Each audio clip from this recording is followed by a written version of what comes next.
വരുന്ന നിയമസഭാ തെരഞ്ഞെടുപ്പിൽ പ്രവാസികളിൽ നിന്നും സ്ഥാനാർത്ഥികൾ ഉണ്ടായേക്കാമെന്ന് മുസ്ലിം യൂത്ത് ലീഗ് സംസ്ഥാന അധ്യക്ഷൻ പാണക്കാട് മുനവറലി ശബ്ദങ്ങൾ. പ്രവാസികളോട് ലീഗിന് നീതി പുലർത്താനായിട്ടുണ്ടോ എന്ന ചോദ്യത്തിന് മറുപടി പറയുകയായിരുന്നു അദ്ദേഹം.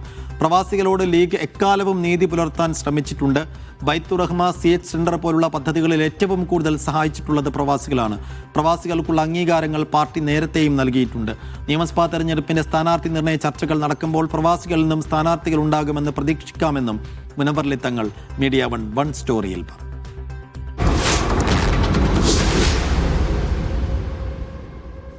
പ്രവാസികളോട് മുസ്ലിം ലീഗിൻ്റെ KMCC ഘടകങ്ങളോടൊക്കെ ലീഗ് നീതി ചെയ്തിട്ടുണ്ടോ എന്നുള്ളൊരു ചോദ്യം കൂടി ഈ ഘട്ടത്തിൽ ഉയരുമ്പോൾ എന്തായിരിക്കും അതിൻ്റെ മറുപടി? ഇല്ല, പ്രവാസികളുടെ എല്ലാ കാര്യത്തിലും നമ്മൾ നീതി പുലർത്തിയിട്ടുണ്ട്. ഇപ്പോൾ ബൈത്തുറഹ്മ പദ്ധതികൾ അതിൽ ഏറ്റവും കൂടുതൽ നമ്മളെ സഹായിച്ചിട്ടുള്ളതൊക്കെ പ്രവാസികളായിരിക്കണം. എത്രയോ ആയിരക്കണക്കിന് ആളുകൾക്ക് വീടില്ലാതെ ഞങ്ങളുടെ പിതാവിൻ്റെ പേരിൽ നമ്മുടെ പാർട്ടി പ്രഖ്യാപിച്ചപ്പോൾ ഓരോ പഞ്ചായത്തിലോ നടപ്പിലാക്കാൻ തീരുമാനിച്ചു. ഇന്ന് എത്ര വീടുകളുണ്ടെന്ന് പോലും കണ്ടാൻ സാധിച്ചില്ല. 10,000 കണക്കിന് വീടുകൾ ഇപ്പോൾ ആയിട്ടുണ്ടാവും.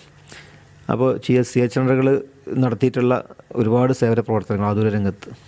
അപ്പോൾ ഇതൊക്കെ ചാലകശക്തിയായി പ്രവർത്തിച്ചിട്ടുള്ളത് തീർച്ചയായും പ്രവാസികൾ തന്നെയാണ്. പ്രവാസികൾക്കുള്ള അംഗീകാരങ്ങൾ പാർട്ടി നേരത്തെ കൊടുത്തിട്ടുണ്ട്, ഇനിയും കൊടുക്കും തന്നെയാണ് പാർട്ടി തീരുമാനിക്കുക. ഇപ്പോൾ ഒരു നിയമസഭാ തെരഞ്ഞെടുപ്പിൻ്റെ പടിവാതിൽ നിൽക്കുമ്പോൾ സ്ഥാനാർത്ഥി നിർണയത്തിലും അതുണ്ടാവും നമ്മൾ പ്രതീക്ഷിക്കാൻ പറ്റും.